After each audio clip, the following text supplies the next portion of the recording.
Bloomberg Audio Studios. Podcasts, radio, news. Gold has found itself on a roller coaster ride, hitting record highs followed by large drops. It's been volatile, it's been bumpy, and I think the year of the horse, you're going to need a very comfortable settle because it's going to be very bumpy. With investors uncertain about where the price might go next, could investments in Africa be at risk? So in the case of gold, I don't see any of these trends reversing themselves anytime soon. I think one of the things that really has changed is just the world is waking up to this awareness of how critical all of these commodities and minerals and metals are to everyday life. On this week's Next Africa podcast, we'll ask what exactly is happening to the price of gold and whether historically high prices will be enough to keep confidence in African gold mines. I'm Jennifer Zabasajja, and this is the Next Africa podcast, bringing you one story each week from the continent, driving the future of global growth with the context only Bloomberg can provide.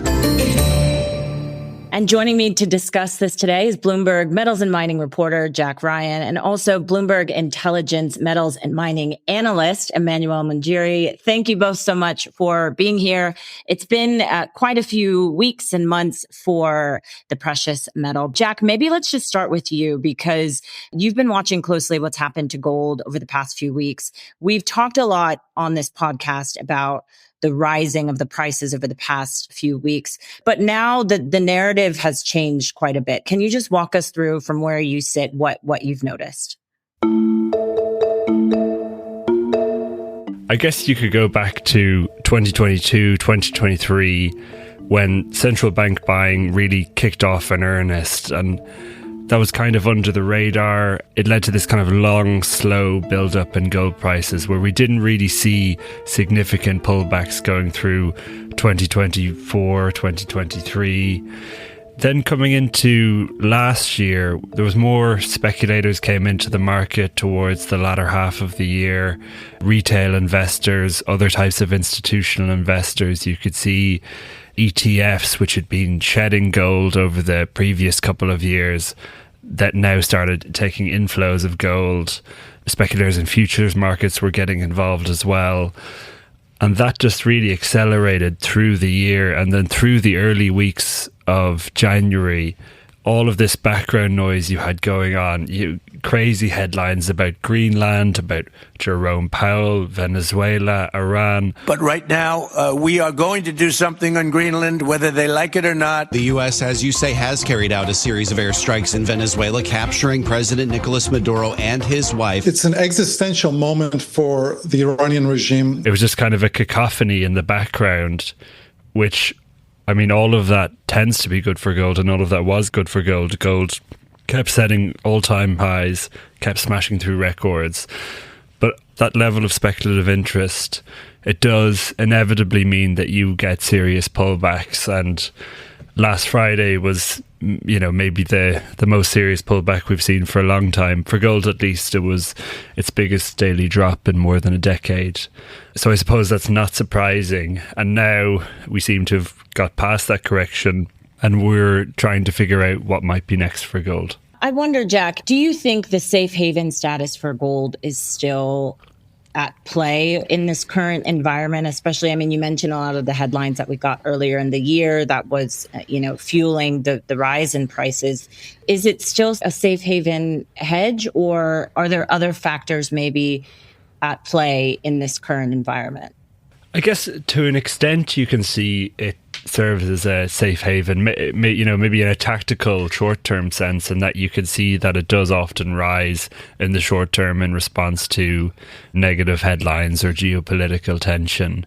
I think one problem for gold is that the level of volatility that it's had, and it's even more so for other precious metals like silver, but for gold, the volatility, I think in itself can make it less appealing to some of the really conservative investors who are the ones you really actually have to win over if you want sustained price increases.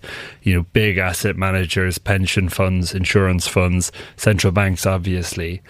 Hedge funds, like volatility, and they can play around when prices jump up and down and try to profit from that. but they don't really sustain the prices in the long run. It's the larger investors, the more conservative ones who do that. And I think that is maybe something that will become more difficult for gold to sell itself on that basis, I think, because of what's happened over the last couple of weeks and over the last couple of months generally. Yeah, and that's been a continuing discussion. Emmanuel, I want to bring you in here because you've been looking at the impact of the rising gold price across the continent. What kind of investment boost has there been? Have we seen any material impact on the upswing in prices over the past few weeks and months for the continent's producers? I think it's been quite massive, to say that, in terms of the investment boost. And if we look at it firstly from the macro perspective and just a general economic perspective, high prices translate into stronger export earnings and government revenues. So this has been critical to the government fiscal balances from the big picture and strengthens these economies, particularly in West Africa and Southern Africa, where we see a lot of the gold mines being located. Also, in the past couple of weeks, one of the other things to mention that we've recently seen, Zijin Gold announced bid for Allied Gold, which has a couple of producing assets in Africa and near-term development projects, and these are located in places like Mali, Ivory Coast and Ethiopia.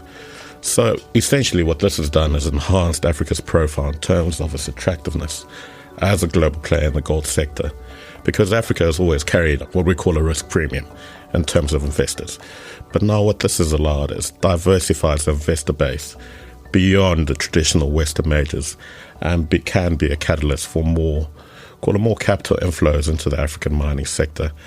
Thirdly, another point just to mention is what we've seen at higher gold prices, a lot more projects become more economically viable.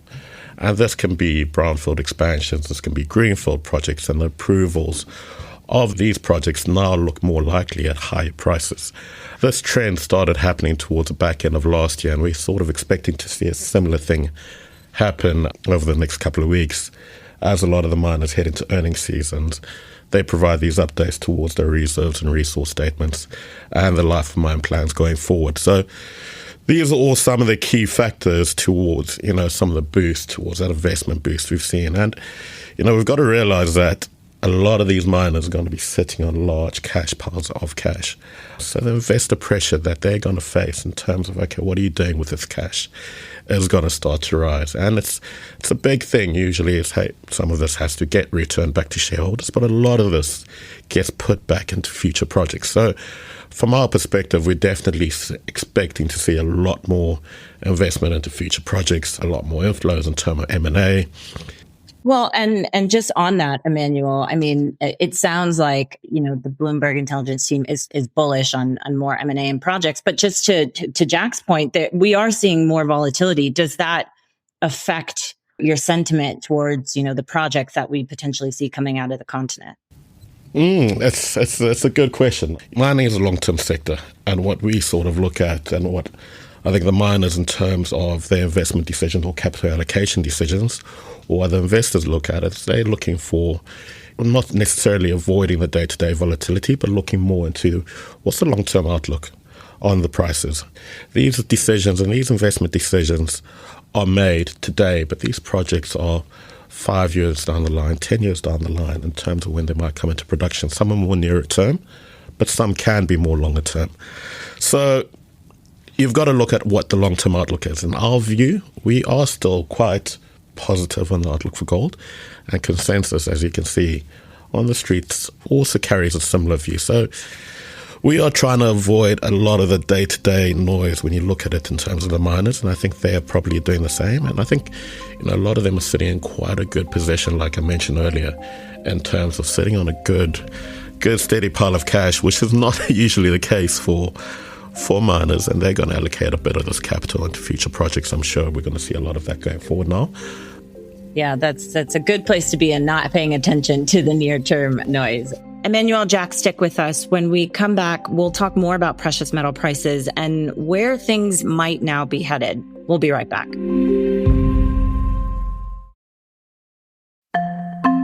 Welcome back. Today, we're talking about the roller coaster across the gold markets.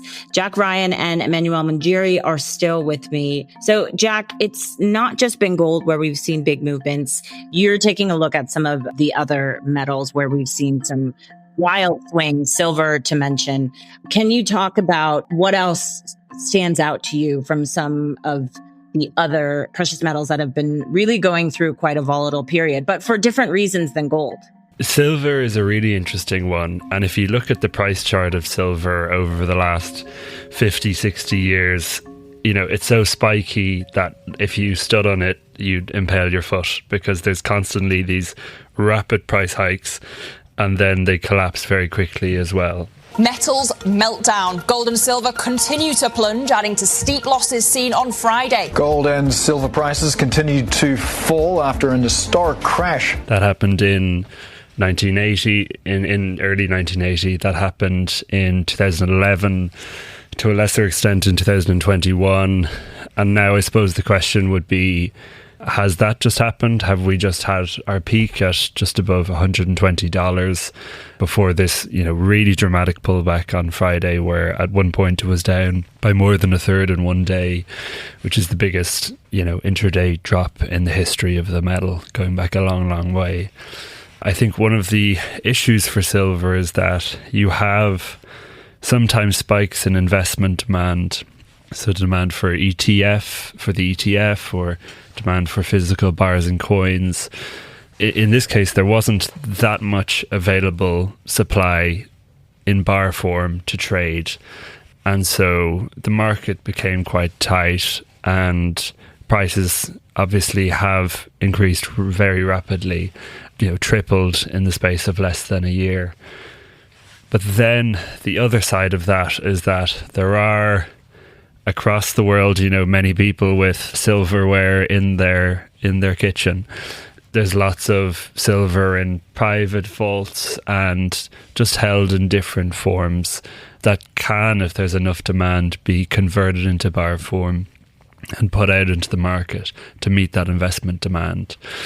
And I mean, that's been happening. The refiners have been telling us they're, you know, completely slammed, backlogged for weeks, because there's, on the one hand, lots and lots of people bringing in, you know, grandmother's forks or whatever out of silver to turn it into investment bars. And on the other side, there's lots of people showing up wanting to buy investment bars. But then the question is, how long can that massive flow of investment demand be maintained until the refiners, which is the kind of key bottleneck, manage to convert lots of that silver into investment silver and put it out into the market? That's fascinating. I didn't know people were taking in their grandmother's forks. Jack, you mentioned silver and copper. Emmanuel, I just want to bring you back in here. Are we seeing some of these other metals having any impact across African producers as well? We know copper is in Zambia, silver not as much across the continent, but I wonder what else outside of gold sticks out to you. I think the key one is copper, and we just have to look at the energy transition story and how critical copper is to that. At the point in time, everyone's trying to get their hands on copper. You know, it's considered a critical mineral.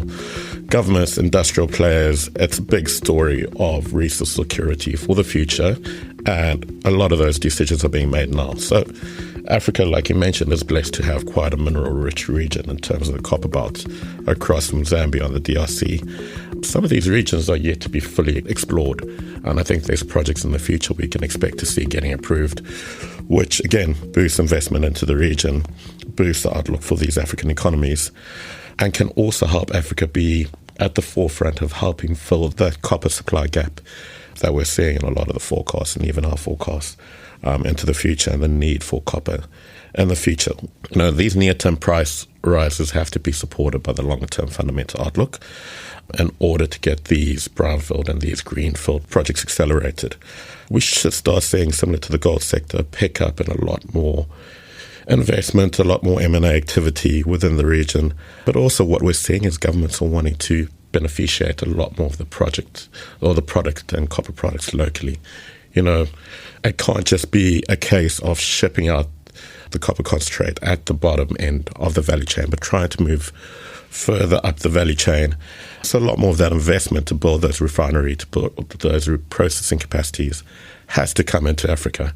One thing to mention is that the regulation and the policy framework has to be favorable for these investment decisions to happen. There's quite a lot to pay attention to for both of you from a near-term perspective and longer term. So it seems like an exciting time to be in metals and mining, but I'm sure it always is. Before I let both of you go, I just wanted to get your take on what excites you most over the next few weeks and maybe days, what you're paying attention to. For me, it's kind of going back to what I was talking about with silver and just actually watching the silver price and looking at what is going to happen. Is this going to be the classic scenario where you get this sudden price collapse from the dramatic run up? Or is this something different? Is this a new period in time where, investors are talking about demand related to AI and in particular solar panels? Or do you get the quite rapid substitution of silver in some of these industrial applications because of the high prices? Emmanuel? Yeah, no, I agree with Jack. Silver's going to be a very interesting story. We're watching, as we're heading into earnings season, what a lot of these miners' capital allocation strategies are going to be. Investment both into brownfield and greenfield projects, that's going to be a key thing heading into this reporting season.